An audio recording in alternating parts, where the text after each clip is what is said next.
Hare Krishna, everybody. Welcome to Shastra Chakshus, the Vedic Observer, trying to see what's going on in the world in the light of Vedic scriptures. As you know, I read audiobooks, and there's a few of them that I'm very particularly following because they relate to current events. They're published 5 days a week or maybe once or twice a week. Thom Hartmann is one progressive talk show host who has a podcast and a call-in show, and he does his Substack from the Thom Hartmann report, and he has a Substack called The Daily Take, and he writes an article about current events. And once or twice a week he writes one out of the 5 days a week that he's writing. He'll write one that, just is really powerful. And I'd like to read one that he published today, the 28th. And every single time he writes an article like this, his wife produces a song, which reminds me of the old days and when the hippies used to protest with their anti-war music and everything. And that doesn't really happen that often, but they're picking up that mantle, and she's really talented. She does it 5 days a week, creates a whole song, produces it, and embeds it in his article on the Thom Hartmann report, Daily Take. This one, I'm going to read the title of this particular article, and then I'll play the song. It's called No Warrant, No Constitution. Trump's shock troops seize the judiciary. America is slipping into the authoritarian nightmare Putin dreamed of for us. Published today. This is her production, the song that was written and inspired from this particular article.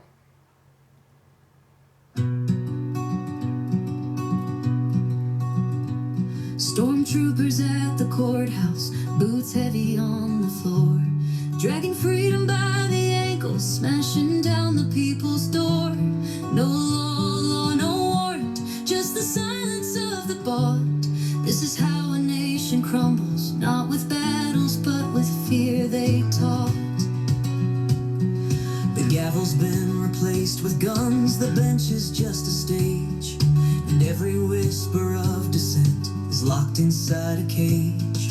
Raise your voice before it's broken. Stand your ground before it's taken. They're tearing down the dream our father swore to save. Stormtroopers at the courthouse, do you hear democracy's grave?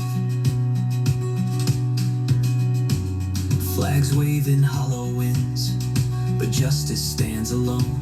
Leaders kneel before the tyrant while he sharpens up his throne. The judges fall, the papers burn, the truth is sold for gold. And all the while the people sleep, their liberties are sold.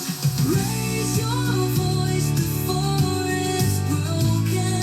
Stand your ground before it's taken.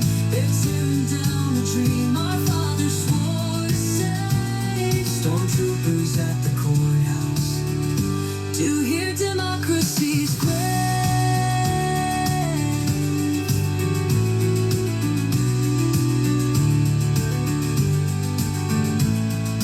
One by one, the lights go out.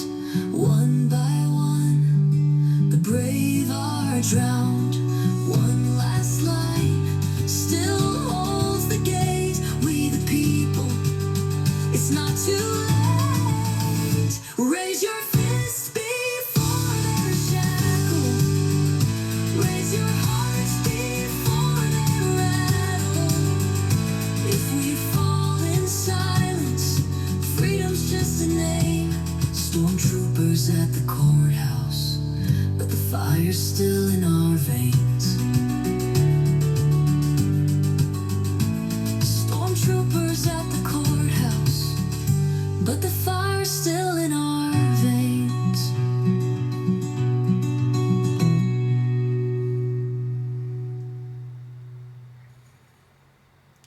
It didn't happen in some shadowy back alley or under the cover of night. It happened in broad daylight, in the heart of an American courthouse. Federal agents, acting without even the decency of a signed warrant, stormed into Judge Hannah Dugan's courtroom on Friday morning and dragged her away like a common criminal. No warning, no legal process, no respect for the law she had spent a lifetime upholding. But they made sure the cameras were there so America could see what they were doing, because this was not about justice. This was about terror. This was a warning shot aimed directly at the beating heart of America's judiciary. Quote, fall in line or you're next, end quote. In that moment, the world's oldest democracy lurched closer to the edge of authoritarian rule. In that moment, America became a little less free and a lot more like the nightmare Vladimir Putin always hoped we'd become. The FBI arrested Judge Hannah Dugan last Friday without even having a legal arrest warrant. This is as outrageous and police state illegal as an administration can get. And Pam Bondi's performance Friday, after her federal agents swarm raided this county judge, wasn't staged for the general public. The real audience was a very small, select group, America's judges. Their message is very simple, quote, piss us off, judges, and you could end up in prison too, end quote. Trump has already pacified the Article 1 branch of government, Congress, and now he's in the process of pacifying the Article 3 branch, the Judiciary. There are only three branches of our government. Cowing both Congress and the nation's judiciary will leave only the president in charge of the entire country under all circumstances in all ways.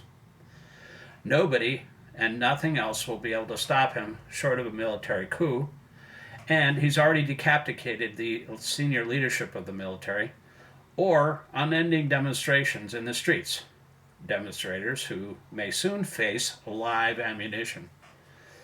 That is called dictatorship, a real dictatorship. Vladimir Putin-style dictatorship, where you're punished for the smallest deviation from orthodoxy and confined yourself in prison or sued into bankruptcy if you dare speak out in public. It appears more and more every day that Putin is Trump's mentor, if not his handler. Trump is doing everything he can, with help from a South African billionaire, to destroy the historic American infrastructure, which has been an example for the world for 250 years, and turn us into the newest member of the Dictators Club, joining Russia, China, Saudi Arabia, Belarus, Hungary, North Korea, and the rest of the fascist and authoritarian world. To get there, now that they've pacified every single Republican member of Congress, most recently, Don Bacon criticized Trump's schizophrenic tariffs. A day later, he started talking about retiring. They only have to seize control of the judiciary, and then nothing except we the people will stand in their way. Nothing will stand in Trump's way, period, except we the people. And he knows it.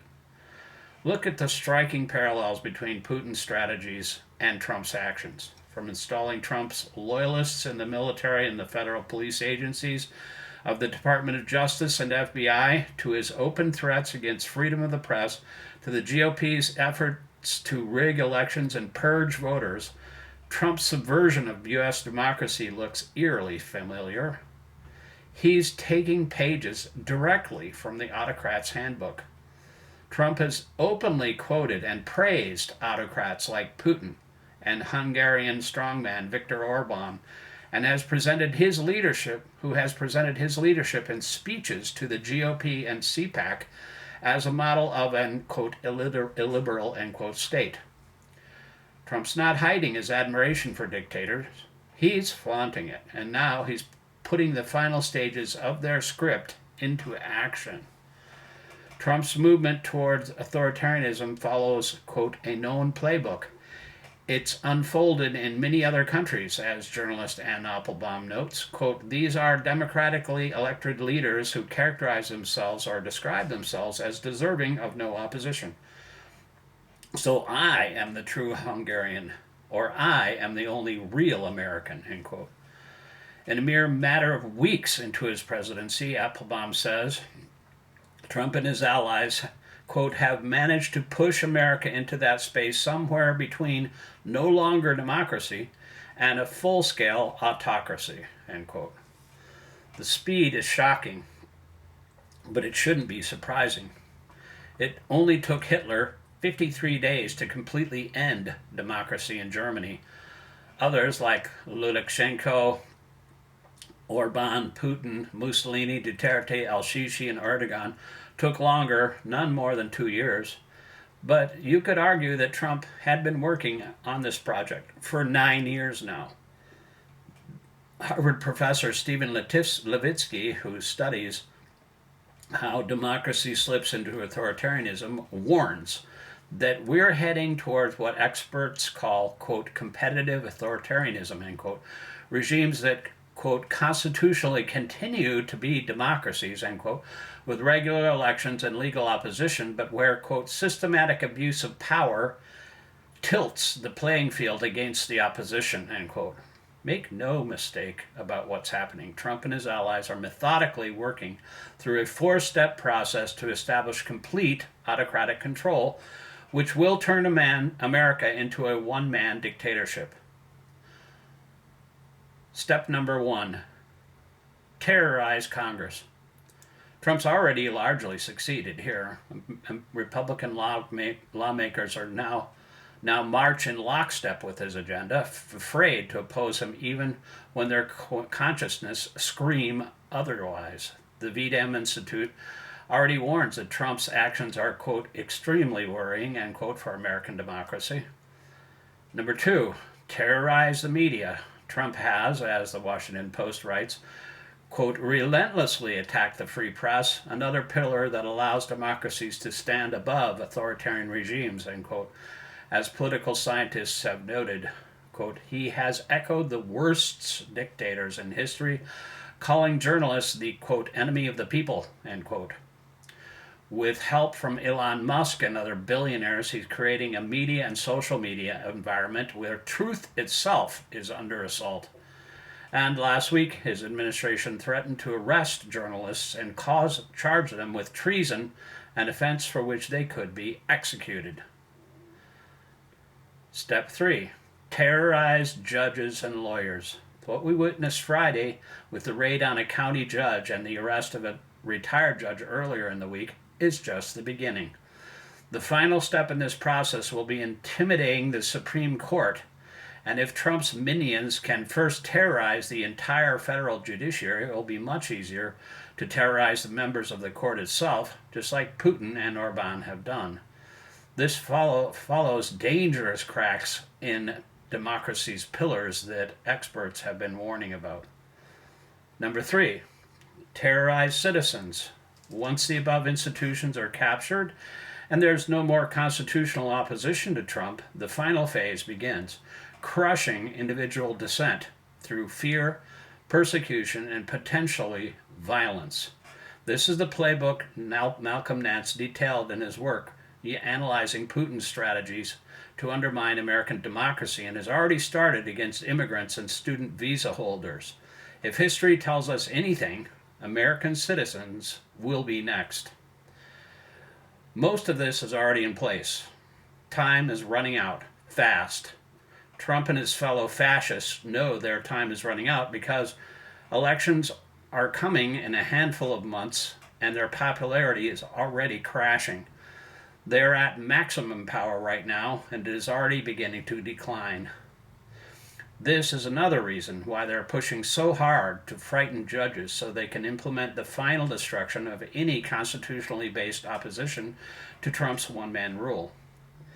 If Trump can consolidate authoritarian rule as quickly as some other historical dictators did, the complete, albeit hopefully temporary, end of American democracy will happen very rapidly, perhaps even in the next few weeks or months. The window for action is closing fast. But there's still hope because we're still we the people. As long as our protest movement continues to grow and demand a stop to the damage Trump and Musk are doing to our democratic republic, we may be able to slow or even stop this anti-American cabal and reclaim our republic. Our protesting in the streets and reaching out to legislators may encourage resistance within the media and courts, and might even inspire a handful of Republicans to stand against this wannabe dictator. When democratic institutions fail, the last line of defense has always been citizens willing to take to the streets. Ukraine provides the most powerful recent example of how a determined populace can rescue democracy from Russian-inspired authoritarianism. During Ukraine's Euromaidan protests in 2014, over 500,000 people joined demonstrations in Kyiv to defend democracy against creeping authoritarianism. Those protests eventually ended Viktor Yanukovych's Russia-based puppet regime and kicked out its Russian-funded American advisor, Paul Manafort, who lately became Trump's 2016 campaign manager and became known as the, quote, revolution of dignity, end quote. Ukrainians stood firm in the streets despite violence and intimidation, and their courage changed history. Ukraine's later Orange Revolution similarly empowered ordinary citizens to engage in